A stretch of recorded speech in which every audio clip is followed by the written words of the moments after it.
Welcome back to another episode of Believe in Rams. Guest hosting here by the first team. I am Joe DeLeone. Joining me is my co-host, NFL draft analyst Ryan Roberts. You can catch us on Twitter at the First Team Pod, at Joe DeLeone, and at Rise and Draft. And today we're filling in for Jake Ellenbogen and Cam Lynch again because we are here to give you more NFL draft analysis now that the 2023, almost said 2024 NFL season is behind us, and it is officially 2024 NFL draft season. We're going to be doing a mock draft, a 7-round mock draft utilizing PFF's mock draft simulator to help us make the picks. We're only going to be picking for the Rams, so you as a Rams fan can get an understanding of who the Rams could be taking when draft day comes around. So if you missed the first show that we did, we talked about team needs. Ryan, to reiterate it, the biggest needs for the Rams: shoring up their offensive line, as there's going to be some departures, some guys that they're not going to be able to re-sign, also getting some more talent in the room, potentially adding another edge, drafting some corners. Those appear to be the biggest needs. And then I think you can maybe argue that they could use a little bit of juice at tight end as well. Yeah, I would say that it's a very good class for those needs for the most part as well. I mean, we talked about potential to upgrade left tackle. You talk about replacing a starting center, replacing a starting guard.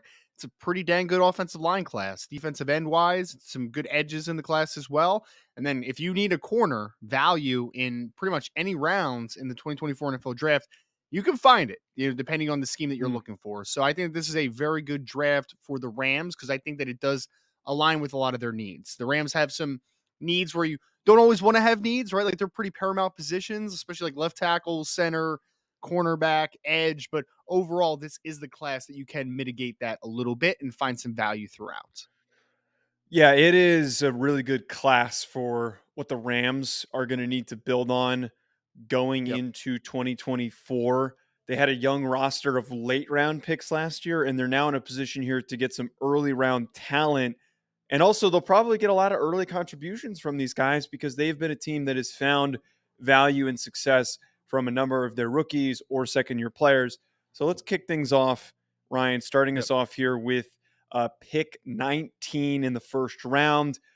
The picks that happened right before this: Seahawks took Terry Arnold. J.C. Latham went 17th to the Jaguars. The Bengals took Kool-Aid McKinstry at 18, the Alabama cornerback. That leaves us the top three recommended by PFF: Dallas Turner from Alabama, Laiatu Latu, edge from UCLA, and then Quinyon Mitchell, cornerback from Toledo. I'll let you kind of Yeah. lead the discussion here on this first one. What do you think they should be going in this direction? Because also still on the board, we've got Amarius Mims, the Georgia tackle, and we have Troy Fautanu, the interior offensive lineman from Washington, who you brought up on the last show that we did, that frankly, that feels like a Los Angeles Ram to me. Man, and to throw one more name out there, Jackson Powers Johnson from Oregon's on the board too. We talked about there being a center and a guard need potentially in this class. I mean, that you have a good board for it, right, Joe? Like you have a good board. I'm a big believer offensive line wise.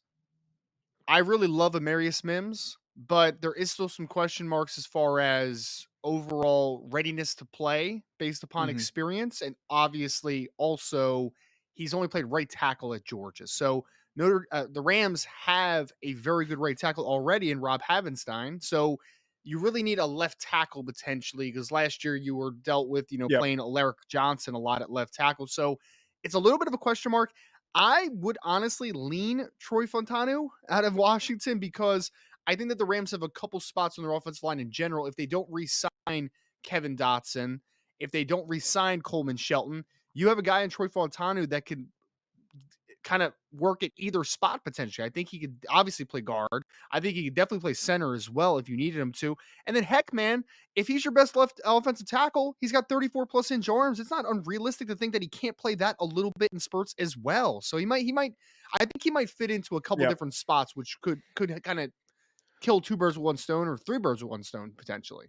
So that's why I'm gonna go. I think we should go with Fotanu here. Let's make him the pick. I think for what you just talked about, why and in my recent mock draft, did you? I don't know if you had him going to the Rams in your recent mock draft, but I had No. him as my Rams pick because of what you just talked about. There's a number of needs along the offensive line, that are going to be varying based on how this process plays out in free agency, that you could lose Yep. Kevin Dotson and he could not end up coming back. And you could, I mean, Fautanu, I would argue, could even play center. We could potentially see in the transition. It's He probably could. not his most natural position. And then you hit on the fact that there is this Rashawn Slater possibility of him maybe being able to play left tackle because he might be shorter, but the arm length is there, the mobility is there, that he could still end up playing tackle and outplaying our expectations. So I think that's a heck of a pick. And as we come up here on pick 51, you know who's on the board is Zach Frazier and Christian Haynes, who we both love. They might go Yeah. double dip here with offensive line. It's possible, man. It really is. Because I look at that board and I'm like, I mean, I think Zach Frazier is a plug and play center day one. I think Christian Haynes could play guard for sure, could maybe even play center as well. You have to make sure that the fit makes sense. If you're going to double dip offensive line back to back here, you need to make sure that it's going to fit well with what you view of Troy Fautanu, which I think it can because he presents so much value. The other name, though, that's popping out, Joe, and I don't know what corners are on the board, but Adisa Isaac out of Penn I State, was I just about think to is a say, very interesting edge who 6'4" and a half, 250 pounds, nearly 34-inch arms, very athletic kid. And then you also have, I think I saw Kingsley Sumatea out of BYU on the board as well. If you want a yeah, developmental left tackle for you on the next level as well. So there's a lot of good options here, man. I don't know what the cornerback board looks like per se, but there's certainly there's an opportunity here, I think, to say the least, on offensive line. And yeah, no corners on the board that I love in yeah. that spot potentially, but yeah, Yeah, if guys like Kalen Carson or DJ James were on the board in the following round, which we'll get to that third round pick, but for the second round pick 19, um, me personally, I lean either them going with Zach Frazier because it's a really unique opportunity here to get a starting guard and a starting center this early, and to have that much um, yeah, of their offensive line solidified is big. But I also agree with you. I think that Adisa Isaac being on the board as well is an yeah. exciting option. Jatavion Sanders, as I mentioned, if they want to get some juice in the tight end room, that makes sense as well. So I'll let you, I'll defer to you here. Adisa Isaac, or do we want to go with Zach Frazier? I'm gonna go with Adisa Isaac just simply because I feel like the edge position lacks a little bit of depth in this class. I do like the top. I do like the depth at the very top of it. But I think when we start Mhm. talking about that next tier of Adisa Isaacs and that brand of football player, I think that it does start to dry up a little bit. And I'm just in my mind envisioning Aaron Donald, Kobe Turner, Byron Young, and Adisa Isaac working together, and I think that could do a lot of great things. Yeah, I think the ability to grab one of these top edge guys that early on in the second round, and Isaac's not going to be the type of a player that's going to step in and be a 15 sack guy. You're getting him in the second round, but he feels like a Los Angeles Ram, knowing that Yep. Aaron Donald has been a player who has boosted the production of other guys on that defensive line in the defensive line room because he diverts two, and sometimes it happens very rarely, but we've seen three blockers try to handle Aaron Donald at once. So someone like Isaac, who's athletic, who's long, could end up benefiting, having a productive first season, just like we saw early this year from some of those young defensive linemen that they had. We're coming around here, the third round, pick 19, pick 83 overall. A couple of the picks that happened right before this: Junior Colson, linebacker from Michigan, went to the Bengals. Sion Vaki, the safety from Utah, went to the Seattle Seahawks. And then Renardo Green, cornerback from Florida State, went to the Colts. Currently on the board for our friends that are listening on audio, we've got running back Trey Benson. We've got edge Javon Solomon that is currently there. Michael Pratt, the quarterback from Tulane, is one that's actually drawing my attention. Ruka Roro, the defensive tackle from Clemson, then two wide receivers who I immediately look at in Jamari Thrash from Louisville and Johnny Wilson, Yep. wide receiver from Florida State. What do you think here? Don't forget, because I saw him on the list down a little bit. DJ James, the cornerback out of Huh? Auburn, is on the board here. A player that I know we both like a good bit. I had a top 100 grade on him, somewhere in the late third rounds. I know that we're getting obviously closer to the end of the third round with pick number 83. I think that he is a little bit of a lighter built corner at only about 170 pounds, but that kid is very athletic overall, really good change of direction, pretty good ball skills. I think there's developmental upside there, and I think we talked about corner before in this show where you're Akilo Witherspoon is a free agent. On the other side of it, you had to play, Kobe Durant, the corner out of South Carolina State from a couple years ago as an outside corner, Mm. which is just not really his best fit because you just kind of were struggling to have the best outside corner options on the field if you're Rams. So DJ James is one that's popping out to me, Joe. I will defer to you on this one though, because you keep deferring to Uh-oh. me. So I'm going to defer to you to make a You're decision the here. Rams guy.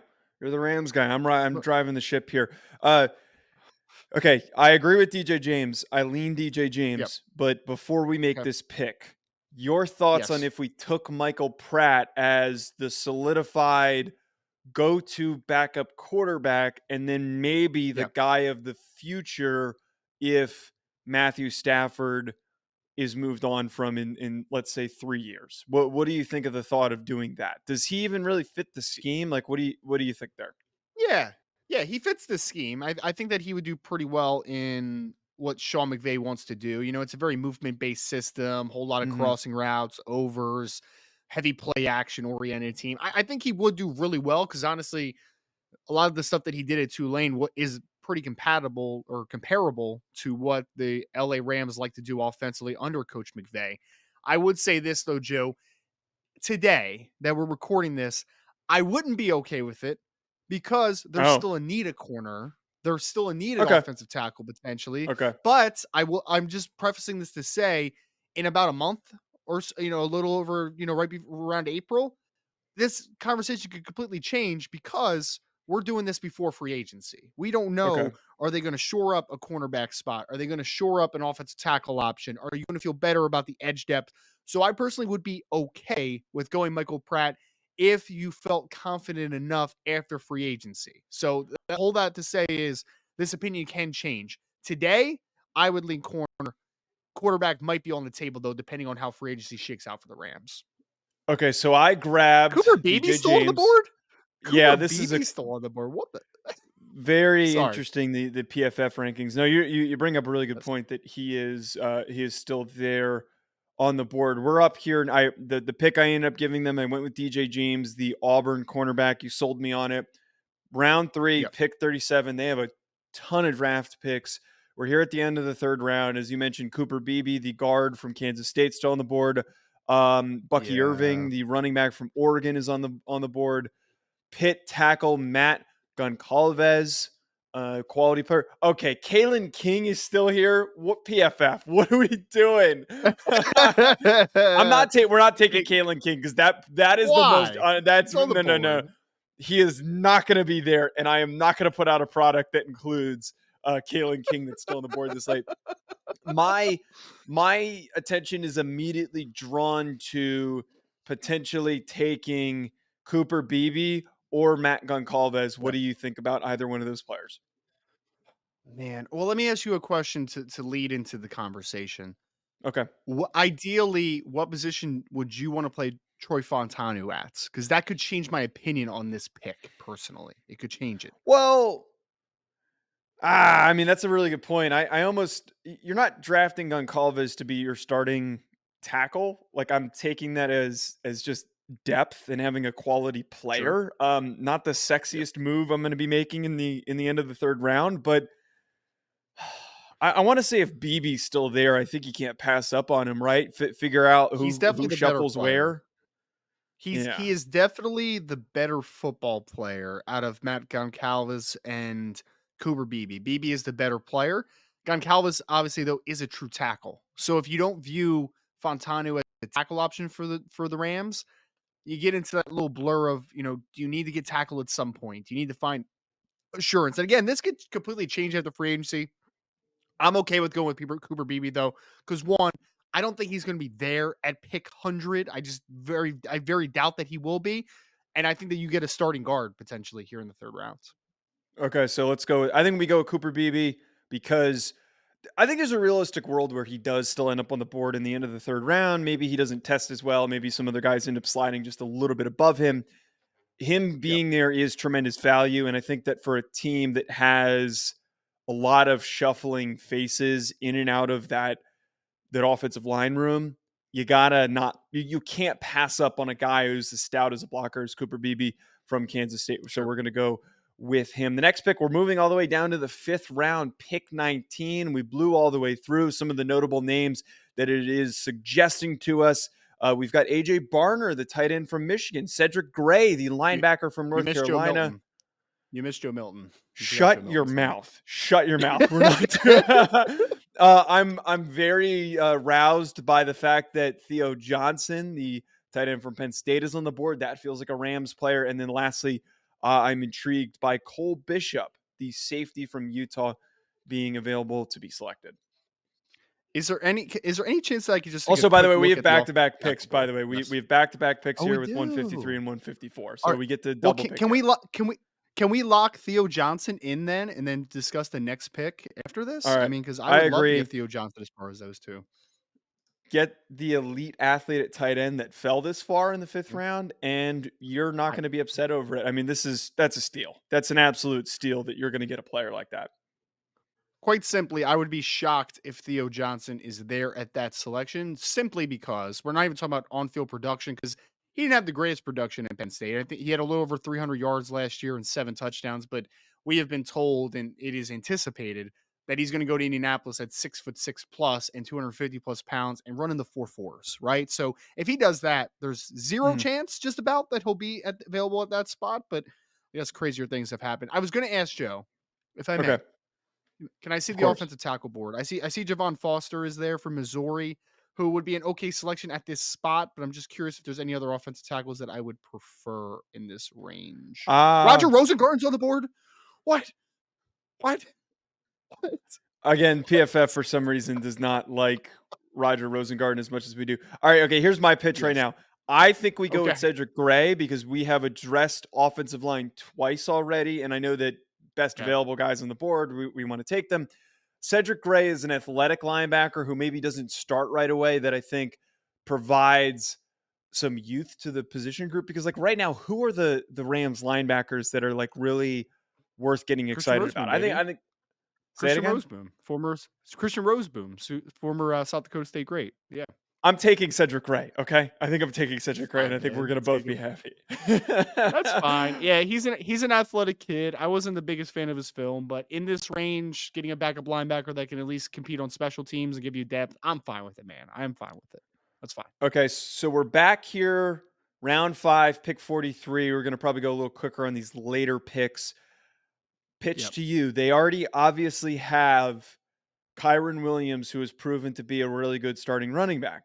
But we know that Yep. there is success in the Rams offense having a couple different guys to work with. Guy that we just spoke to last night that came on the show, Dylan Laube, the New Hampshire running back that is a unique weapon for a creative man like Sean McVay. What do you think? Man, you're gonna make me speak ill of Dylan. That was a great interview here for a second. No, you I don't I, need to I think speak fifth ill of round's him. just a little Just say no high. running I backs. think Okay. fifth is just a little high in my opinion. It's just a All little right. bit too All right.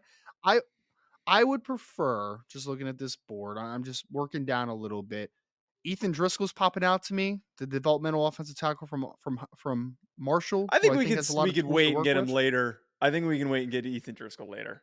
We can also get Roger Rosengarten in the 7th round according to this mock draft, so we could do that Ignore too. that. We could just okay, okay. All right. So do you want to take Dylan? Like is that what you want to do? We could take Lobby if you want. We could take Dylan Lobby. That's fine. Do you think that is an egregious pick if we take him here? I don't think it's egregious, no. Especially after the Senior Bowl that he Okay. just put together. I think that he is definitely a draftable running back at this point around the league. Yes. Okay. Let's get ourselves a weapon, not just a running back, but an offensive weapon in the 5th round. We're here Sh- now, Sure. round 6. Wow, they have a ton of late picks. Round 6, pick 13. We're back up. We're on the board. There's a lot of options. Two Yep. thoughts that stand out. Tyron Hopper, the linebacker from Missouri, who I'm a big fan of. We already And then we already took a linebacker. We already took a I know. linebacker. Sorry. Use The your pick. thought Use your of pick. maybe shut up. The thought of maybe getting Sam Hartman, the Notre Dame quarterback, who actually we could probably wait a little bit and he'll probably still be on the board. What do you think of some of these Yes. available options here, though? Cedric Johnson, the edge out of Ole Miss, was a name that popped up to me. I Yeah. know that we had already drafted Adisa Isaac in the 2nd round, but I like that kid's floor as a football player. He's got solid size. He's a solid to good overall athlete. He plays with pretty good nuance. I think he would add pretty good depth to the edge room there potentially. Keith All right. Randolph is Well, also very yeah, intriguing, I'm but vetoing yeah. you on that. We're taking Keith Randolph, Okay. the defensive tackle from Illinois, because that one's Okay. one that we're much higher on. I think that one's one of those players that's going to have a really wide range of opinions. So maybe he does slide a Yes. little bit, and you're able to get him in the sixth round. I mean, Yeah. some of these are unrealistic, but I can't do that. We got to take Keith Randolph, right? Yeah. Yeah, I mean, I honestly do think that it's not unrealistic that Randolph might slide a little bit, Joe, because I rewatched Hmm. his 2023 film. I ended up still putting a fourth round grade on him because I'm still a huge fan of the upside, but he definitely didn't take the step forward that we were expecting, obviously, at Right. Illinois. And in this spot, in the sixth round, I feel like it's stealing to take a defensive lineman with that much upside on the table. All right, we've got it looks like three more picks remaining, and then we're completely off the Yes. board here. Let's rip through these remaining ones. We're on pick 191, pick 34 in round six. Some of the notable names that are on the board, mostly running backs: Chase McClellan from Alabama, Mayan Williams from Ohio State, Dylan McMahon, the center from North Carolina State, is a decent player.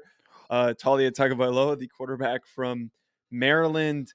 I'm not in love with a number of the options that are currently on the board here. What are you feeling? Well, I saw Rasheen Ali's name, which that's a very dear one Yeah. to my heart. I know we already talked Dylan Lowby, but I would not be upset with drafting him to stash him on the IR for a year. Mhm. Kitten Oladipo, who is a safety out of Oregon State, also popped up there.